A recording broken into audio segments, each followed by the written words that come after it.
शेतकऱ्यांना मी भेटलो. इथं आपल्याला मागे नुकसान दिसतोय, केळीचं नुकसान झालंय, ऊसाचं नुकसान झालंय. मला माहिती मिळाली की कलिंगड असू, टोमॅटो असू, नाहीतर आपलं काकडी वगैरे.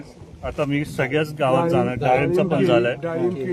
तर आता त्याच्यात आपण शेतकऱ्यांना कसं सहकार्य करू शकू, जो नुकसान झालंय त्याच्यातनं काय आपण त्यांना मदत करू शकू ते मी समजून घ्यायला आलोय.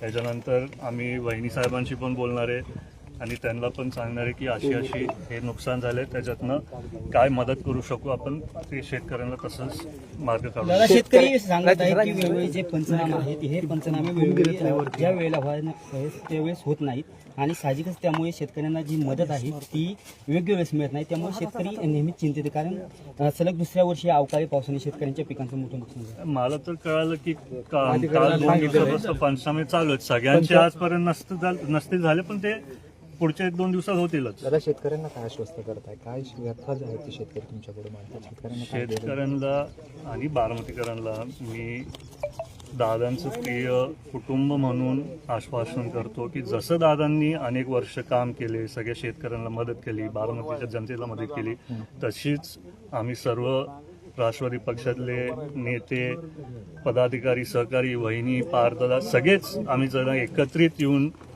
तसं काय असेल त्यांना सपोर्ट करू आणि नेहमीच त्यांना त्यांच्या दुःखात वेळेत त्यांच्याबरोबर सहभागी राहू.